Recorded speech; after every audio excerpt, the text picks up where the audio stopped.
Добро пожаловать на канал. Это моя авторская история. Иногда одно возвращение в прошлое меняет больше, чем кажется. Приятного просмотра. Успешный предприниматель по имени Майкл Харрисон спустя много лет вернулся в район Детройта, где прошло его детство. Старый дом, в котором он вырос, давно считался заброшенным и был включен в список объектов под снос. Проект уже был утвержден, документы подписаны, и на этом месте должен был появиться новый жилой комплекс. Для Майкла это был всего лишь очередной участок из длинного списка активов, пока он не решил взглянуть на него лично.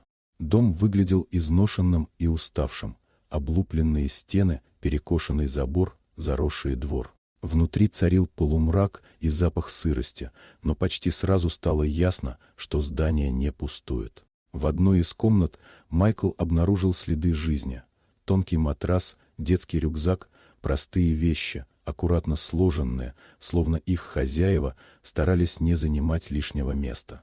В доме жила Эмма Уилсон со своими двумя маленькими детьми, Лили и Наа. Она оказалась женщиной, оказавшейся без жилья после потери съемной комнаты и не нашедшей места в переполненных приютах. Дом стал для нее временным укрытием, попыткой выиграть немного времени и защитить детей от улицы.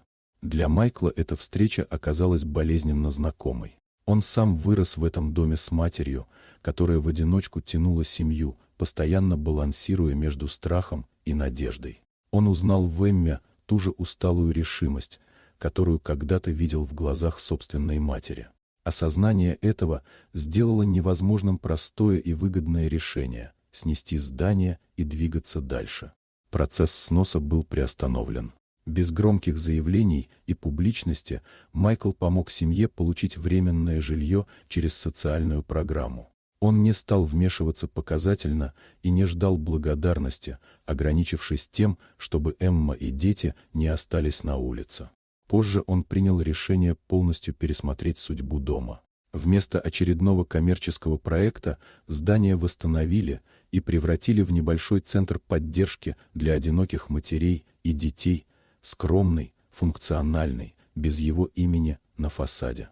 Дом, который когда-то был символом выживания, перестал быть точкой боли и стал местом опоры для других. Для Майкла это не стало актом героизма, лишь способом не повторить ту же самую жестокую тишину, с которой когда-то столкнулся он сам. Иногда дома не предназначены для сноса. Иногда они существуют, чтобы напоминать, кем мы были и кем все еще можем не стать. Вот такая удивительная история. Дорогие друзья, напишите в комментариях, откуда вы смотрите это видео. А если вам понравилась история, то поставьте лайк, а также подписывайтесь на канал, впереди еще много интересного.